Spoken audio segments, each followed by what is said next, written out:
আসসালামু আলাইকুম, doctor ARM Jamil বলছি। আশা করি যে যেখানে আছেন ভালো আছেন। আজকে এডিএইচডি নিয়ে কিছু কথা বলবো। তো এডিএইচডি একটি প্রবলেম, এটা একটা নিউরোলজিক্যাল প্রবলেম। এটার ফুল অ্যাব্রিভিয়েশন হচ্ছে attention deficit hyper active disorder. এটা শিশুদের এবং বড়দের যে কোনো বয়সী হতে পারে। তো নামটা শুনে বোঝা যাচ্ছে অ্যাটেনশন ডেফিসিট এবং হাইপার অ্যাক্টিভিটি দুইটা কম্পোনেন্ট আছে। অ্যাটেনশন হচ্ছে যে তার মনোযোগ কম রাখে, ফোকাস করতে পারে না, মানে তার কোনো কিছুতে কনসেন্ট্রেশন করা ডিফিকাল্ট হয়ে যায়, মেমোরি কমে যায় এবং তার কগনিটিভ যে অ্যাটিচিউডগুলো, তার সারাউন্ডিং সম্পর্কে তার ওয়েল অ্যাওয়ারনেস তার থাকে না। অর্থাৎ আশেপাশে কী হচ্ছে সেই সম্পর্কে সে খুব বেশি ওয়াকিবহাল থাকে না বা কোরিলেট করতে পারে না। টাইম সেন্স পজিশন সোশ্যাল যে রুলসগুলো সেগুলো সে ঠিকমতো ফলো করতে পারে না। বাচ্চাদের ক্ষেত্রে স্কুলের পারফরমেন্স কমে যায় এবং মনোযোগ যেহেতু পোর হয়, তো তার স্কুল পারফরমেন্সও কমে যায় এবং তার অস্থিরতা দেখা যায়। এবং যেহেতু হাইপার অ্যাক্টিভিটি কম্পোনেন্ট, সেখানে সে খুব রেস্টলেস থাকে, অস্থিরতা, খুবই অধৈর্য এবং অনেক সময় অনেক ভায়োলেন্স করে, অনেক ভাঙচুর বা এই জাতীয় অ্যাটিচিউডও করে। তো এই জাতীয় প্রবলেমগুলো যে একটা নিউরোলজিক্যাল যে কম্পোনেন্ট, মানে প্রবলেমটা, সেটা হচ্ছে attention deficit hyper active disorder. এবং এইখানে আমাদের একটা খুব গুরুত্বপূর্ণ মানে আমাদের খাবার বা আমরা যেটা বলি যে ফুড, সেটা হচ্ছে কড লিভার অয়েল। কেন কড লিভার অয়েল এই অ্যাটেনশন ডেফিসিট হাইপার অ্যাক্টিভ ডিসঅর্ডারে খুব বেশি কার্যকর, সেই বিষয়টা নিয়ে আমরা আজকে কথা বলবো। তো অ্যাটেনশন ডেফিসিট হাইপার অ্যাক্টিভ ডিসঅর্ডারে কড লিভার অয়েলের খুবই গুরুত্বপূর্ণ, বিকজ কড লিভার অয়েলে দুইটা কম্পোনেন্ট থাকে, মানে ইনফ্যাক্ট তিনটা। সেটা হচ্ছে ওমেগা 3, ভিটামিন এ এবং ভিটামিন ডি। এবং ওমেগা 3-র মধ্যে দুইটা কম্পোনেন্ট আছে, যেটা হচ্ছে ডিএইচএ এবং ইপিএ। এবং ডিএইচএ এবং ইপিএ এরা হচ্ছে আমাদের ব্রেনের ফোকাস, কনসেন্ট্রেশন, মেমোরি এবং লার্নিং, এই পার্টগুলোকে তারা দেখাশোনা করে। অর্থাৎ যদি ডিএইচএ এবং ইপিএ খুব পর্যাপ্ত থাকে, তাহলে মনোযোগ বৃদ্ধি, কোনো জিনিসে একাগ্রতা এবং স্মৃতিশক্তি এবং কোনো কিছু শেখার যে ক্যাপাসিটি, সেগুলো বৃদ্ধি পায়। তো 2018 সালে একটা মেটা অ্যানালাইসিসে, একটা র্যান্ডোমাইজড কন্ট্রোল ট্রায়ালে দেখা গিয়েছে শিশুদের ক্ষেত্রে যাদের এডিএইচডিতে আক্রান্ত ডায়াগনোসিস হয়েছিল, তাদের ক্ষেত্রে তাদের ব্লাডে ডিএইচএ এবং ইপিএ দুইটাই কম পাওয়া গিয়েছে। তো সেই হিসেবে ডিএইচএ এবং ইপিএ যখনই আমরা রিপ্লেস করি, তো এই ধরনের পেশেন্টরা খুব ভালো রেসপন্স করে। অবশ্যই এর সাথে আমাদের হেলদি লাইফস্টাইল এবং ডায়েটটা খুব ইম্পর্ট্যান্ট, যেটা নিয়ে আমরা একটু পরে কথা বলছি।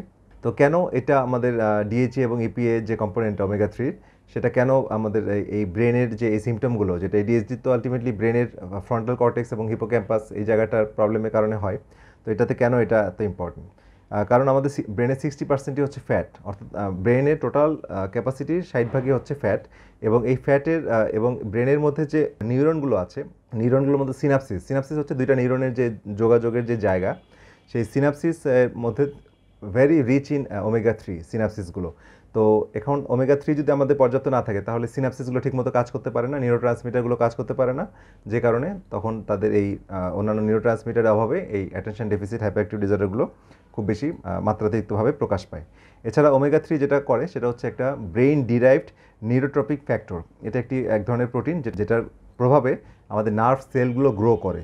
তো নার্ভ সেলগুলো যত বেশি গ্রো করবে এবং রিজেনারেট করবে, তত বেশি ব্রেন ফাংশন ইমপ্রুভ করবে। এবং ওমেগা 3 আমরা জানি যে এটা অ্যান্টি ইনফ্ল্যামেটরি, আমাদের ইনফ্ল্যামেশন কমায় এবং ব্রেনে ইনফ্ল্যামেশনও কমায়। এডিএইচডিতে ব্রেনে ইনফ্ল্যামেশন থাকে, তো ইনফ্ল্যামেশন কমাতে সাহায্য করে। এবং আমাদের চোখের যে রেটিনা, সেটা কিন্তু ব্রেনের একটা এক্সটেনশন, হ্যাঁ, আমাদের অপটিক নার্ভের একটা এক্সটেনশন। তো এখানেও আমাদের 60% ডিএইচএ দ্বারা এটা তৈরি। এবং চোখের যে ডেভেলপমেন্ট নার্ভ সেলগুলো, সেখানে ডিএইচএ খুব গুরুত্বপূর্ণ ভূমিকা রাখে। এবং আমাদের সেরেব্রাল যে কর্টেক্স, ব্রেনের যে বাইরের বাহ্যিক যে অংশটা, সেরেব্রাল কর্টেক্স, তার 20%ই হচ্ছে এই ডিএইচএ দিয়ে তৈরি। সুতরাং আমরা বুঝতেই পারছি ব্রেনের মধ্যে এই ডিএইচএ এবং ইপিএর কত বড় ভূমিকা আছে। সুতরাং এই ক্ষেত্রে কড লিভার অয়েল, যেহেতু এর মধ্যে ডিএইচএ ইপিএ পর্যাপ্ত পরিমাণে আছে, ইনক্লুডিং ভিটামিন এ এবং ডি, সুতরাং এটা খুবই কার্যকর এই এডিএইচডি পেশেন্টদের জন্য। এখন এটা ইউজুয়ালি 3 মান্থসের মতো সময় লাগে এটার রেজাল্টটা মানে ভিজুয়ালাইজ করতে, প্রত্যক্ষ করতে। তো এর সাথে সাথে যেটা করতে হয়, আমাদের একটা ভিটামিন বি1-এর খুব ইম্পর্টেন্স। ভিটামিন বি1 যখন রিপ্লেস করা হয়, তখন এই রেস্টলেসনেস যে অংশটা, অস্থিরতা বা অধৈর্য বা প্যালপিটেশন বা যে ঘুম না হওয়া এবং খুব বেশি যে মানে তার মধ্যে যে অধৈর্য, অস্থিরতা, এগুলো কমে আসতে থাকে। তো ভিটামিন বি1 বা থায়ামিন, এটা খুব ইম্পর্টেন্ট। এছাড়া vitamin D definitely anti inflammatory role play করে। আর ইনসুলিন রেজিস্ট্যান্স আমাদের কমাতে হবে, বিকজ আমরা যদি প্রসেস কার্বোহাইড্রেট গ্রহণ করতে থাকি, অর্থাৎ সুগার কম্পোনেন্ট যদি আমাদের ব্লাডে বেশি থাকে, আমরা যদি সাদা চিনি বা অ্যালকোহল বা beverage, process food, junk food এগুলো বেশি গ্রহণ করি, স্পেশালি বাচ্চাদের ক্ষেত্রে, তাহলে কিন্তু তাদের এই এডিএসডি প্রবলেমগুলো কিন্তু কমানো শুধু কড লিভার অয়েল দিয়ে এটা সম্ভব না। সুতরাং কড লিভার অয়েল গ্রহণ করার সাথে সাথে এই খাবারগুলো পরিবর্তন করতে হবে। তাদেরকে গ্রিন লিফি ভেজিটেবল বেশি পরিমাণে দিতে হবে, ফিশ দিতে হবে, এবং গুড প্রোটিন এবং হাই গুড কোয়ালিটি ফ্যাট, হ্যাঁ, যেমন ডিমের কুসুম এখানে খুব ইম্পর্টেন্ট, তারপরে অ্যানিম্যাল প্রোটিন, তারপরে বিভিন্ন ধরনের vegetable, nuts, olive oil, coconut oil, এই ধরনের খাবারগুলো আস্তে আস্তে তাদের খাবারে যত বেশি আমরা ইমপ্লিমেন্ট করতে পারবো এবং জাঙ্ক ফুড এবং প্রসেস ফুড থেকে যত দূরে রাখতে পারবো, এডিএসডি বাচ্চাদের বা বড়দের ক্ষেত্রে এটা খুব ভালো পরিমাণে, মানে খুব দ্রুত এটার রেজাল্ট পাওয়া যায়।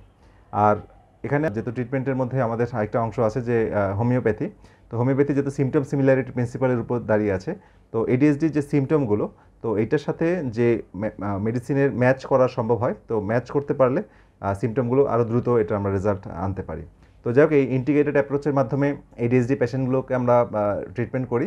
তো এডিএসডি পেশেন্ট ছোটো বড়ো যারাই আছেন, হতাশ না হয়ে রাইট ফুড এবং রাইট লাইফস্টাইল ফলো করলে এবং রাইট মেডিসিন নিতে পারলে তারা এই সমস্যা থেকে অনেকাংশে বেরিয়ে আসতে পারেন। তো সবাইকে ধন্যবাদ আজকে ভিডিওটি দেখার জন্য। পরবর্তী ভিডিও দেখা আমন্ত্রণ রইল। আল্লাহ হাফেজ।